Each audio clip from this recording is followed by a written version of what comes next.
Vous avez sans doute vu sur Internet des vidéos montrant une délivrance de Dieu où une personne échappe de justesse à un grave accident sans aucune égratignure. Certains disent que c'est de la chance et d'autres disent que ces délivrances arrivent grâce aux anges de Dieu. Se pourrait-il qu'ils soient autour de nous tout le temps? Se pourrait-il qu'ils puissent intervenir même dans quelque chose de plus grand, comme une nation en guerre par exemple? Dans la vidéo d'aujourd'hui, je vais vous révéler une information surprenante sur l'archange Michel en vous montrant ce qu'il fait en ce moment même. Et à la fin, je vais vous raconter un témoignage surprenant d'un moment où les anges célestes ont littéralement défendu les Israéliens lors d'une bataille il n'y a pas si longtemps. Mais avant de commencer, je vous demande de vous abonner à ma chaîne, c'est très rapide, c'est gratuit, il vous suffit de cliquer sur le bouton s'abonner qui est juste là, ici, juste en dessous de la vidéo. À côté, une petite cloche va apparaître, activez aussi la cloche et sélectionnez l'option toutes pour que vous receviez les prochaines vidéos directement sur votre téléphone. D'accord, je veux t'aider dans ta marche avec Dieu chaque jour, alors viens participer avec moi. Maintenant oui, allons-y frères, les anges sont partout, et beaucoup de délivrances qui arrivent sont vraiment grâce à eux. La Bible est remplie d'exemples d'anges agissant dans la vie des gens et elle les classe dans une hiérarchie.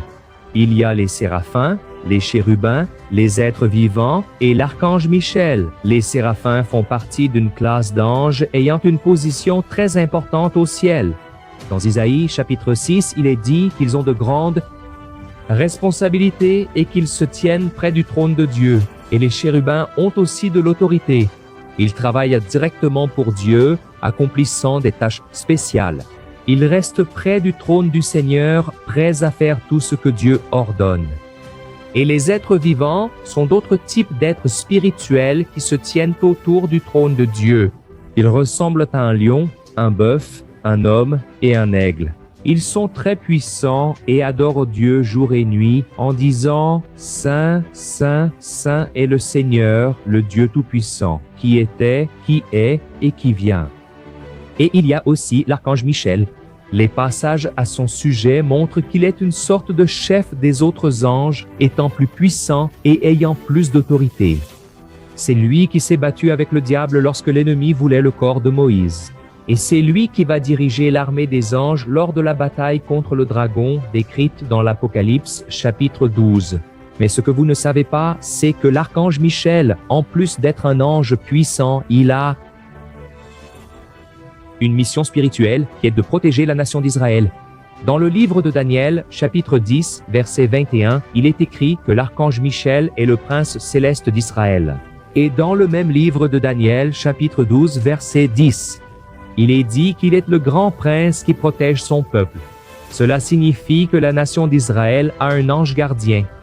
Spécifique, il œuvre depuis toujours dans la vie spirituelle de cette nation, agissant pour le bien de son peuple, et dans des contextes économiques, culturels et même lors de conflits entre pays, il protège Israël dans ces moments de guerre.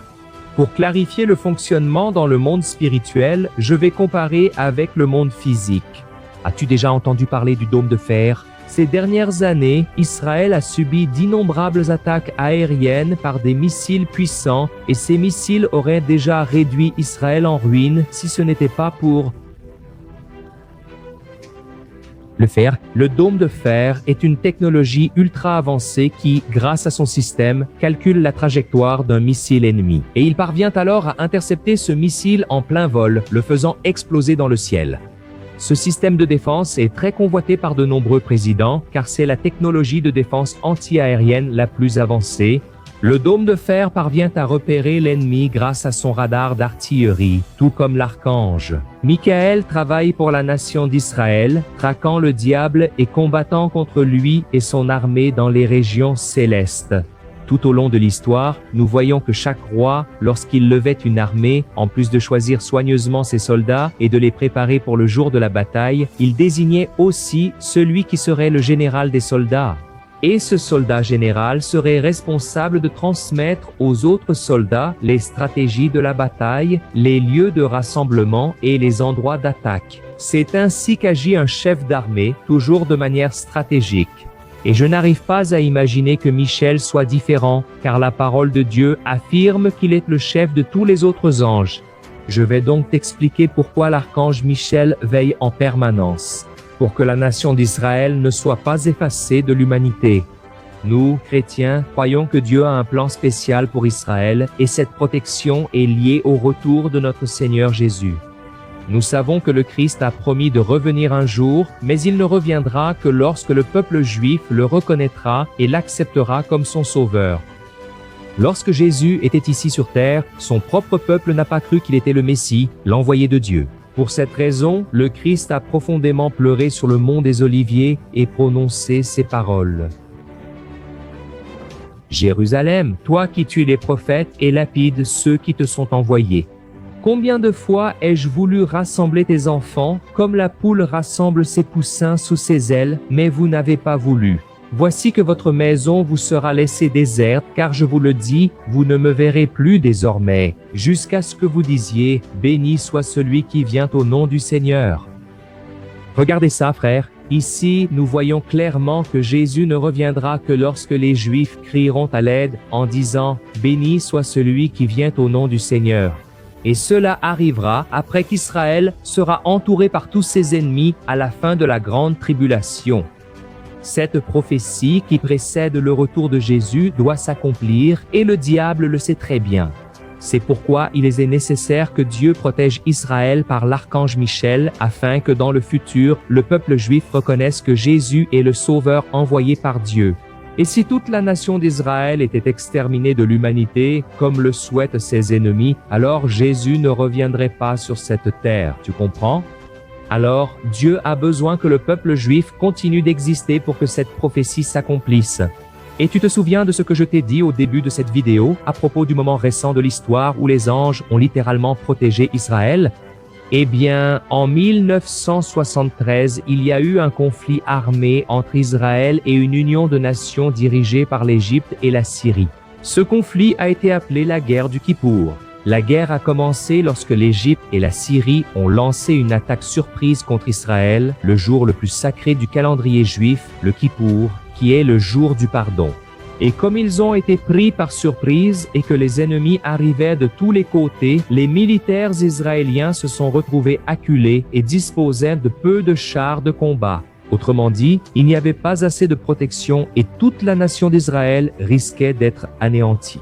C'est ça, mais c'est à ce moment-là qu'un grand miracle s'est produit.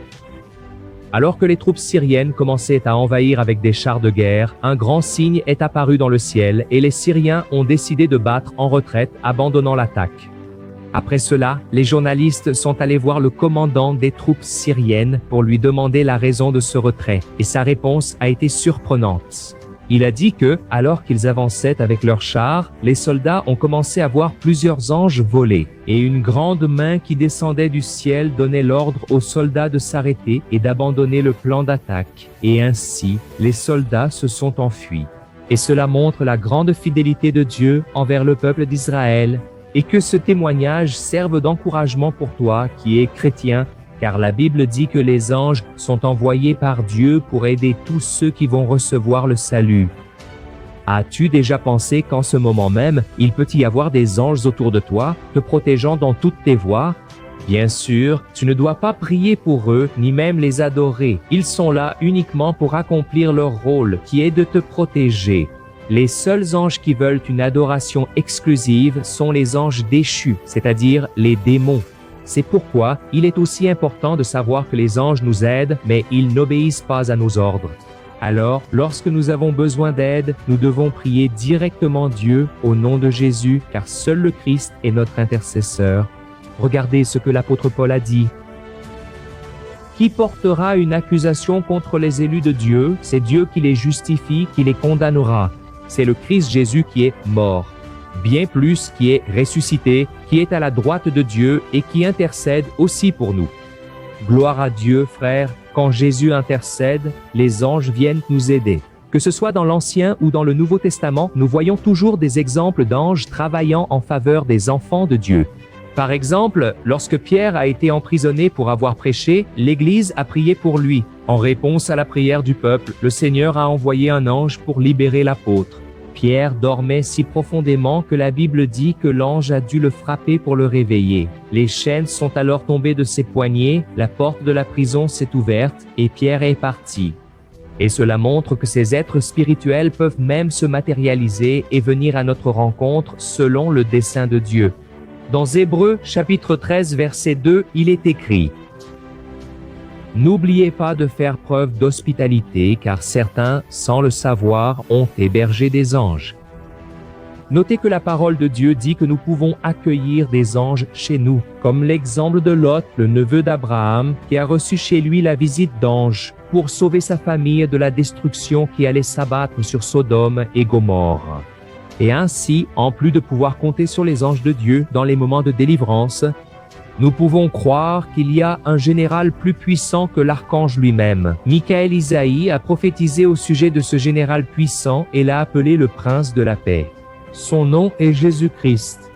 Bientôt, toutes les nations connaîtront sa puissance, qui apportera la paix au peuple lorsqu'il reviendra du ciel pour régner sur la terre et vaincre le diable. Jésus est au-dessus de tout ange, principauté ou puissance. Son nom est au-dessus de tous les autres noms. Et par sa grâce, le Fils de Dieu donnera toujours des ordres à ses anges à notre sujet. Cela, nous devons le louer, exalter le nom de Jésus.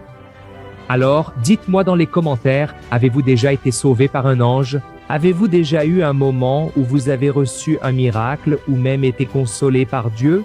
Vous pouvez être sûr que c'était un ange et je veux que vous écriviez ici dans les commentaires. Cela va encourager les gens à faire confiance aux soins de Dieu pour eux. Amen. Je suis le pasteur Antoine Junior. J'espère que cette vidéo a édifié votre foi. Et maintenant, je vous demande de la partager avec le plus de personnes possible. Et je vous attends dans la prochaine vidéo. Que Dieu vous bénisse puissamment. Une grande accolade.